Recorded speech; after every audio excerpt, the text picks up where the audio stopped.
തിരികെ എത്തുന്നു. തിരുവനന്തപുരം പാപ്പനംകോട് ഇൻഷുറൻസ് ഓഫീസിൽ തീപിടിച്ചു മരിച്ചത് ദമ്പതികൾ. ദിക്കുബലിക്കളം സ്വദേശികളായ വൈഷ്ണയും ബിനുവുമാണ് മരിച്ചത്. വൈഷ്ണയ്ക്ക് കുത്തേറ്റതായി സംശയം. ഇൻഷുറൻസ് ഓഫീസിൽ കത്തി കണ്ടെത്തി. വിവരങ്ങൾ വിഷ്ണു കരുണാകരൻ നൽകും. വിഷ്ണു, ഈ മരണത്തിൽ എന്താണ് ദുരൂഹത?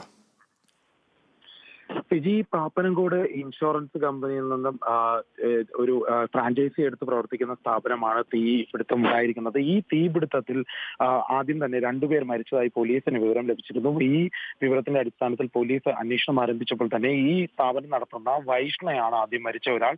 എന്നാൽ മറ്റൊരാളെ കണ്ടെത്താൻ സാധിച്ചിരുന്നില്ല എന്നുള്ളൊരു കാര്യമായിരുന്നു. പക്ഷേ ഇപ്പോൾ പുറത്തു വരുന്ന വിവരം ഈ ഒപ്പം മരിച്ചിരിക്കുന്നത് വൈഷ്ണയുടെ ഭർത്താവ് ബിനു എന്നുള്ള സംശയമാണ് പോലീസ് മുന്നോട്ട് വയ്ക്കുന്നത്.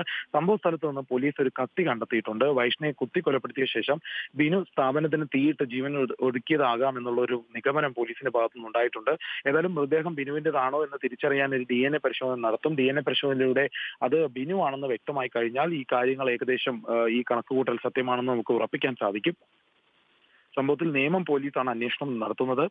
ഏതായാലും തീപിടുത്തത്തിന്റെ അസ്വാഭാവികത ഉണ്ടോ എന്നുള്ള അന്വേഷിക്കുന്നതിനിടെയാണ് പുതിയ വഴിത്തിരിവുണ്ടായിരിക്കുന്നത്. ഇന്ന് ഉച്ച മുതൽ തന്നെ ഇത്തരത്തിലൊരു കൊലപാതകം അല്ലെങ്കിൽ ഒരു ആക്രമണം എന്തെങ്കിലും തരത്തിൽ ഉണ്ടായിട്ടുണ്ടോ എന്ന സംശയം പോലീസിന് ആ നേരം മുതൽ തന്നെ ഉണ്ടായിരുന്നു. തീപിടുത്തം ഉണ്ടായിരുന്നു. AC പൊട്ടിത്തെറിച്ചതാണ് മരണകാരണം അല്ലെങ്കിൽ ഈ അപകടം ഉണ്ടായത് എന്നുള്ളൊരു കണക്കൂട്ടിലായിരുന്നു നാട്ടുകാർ.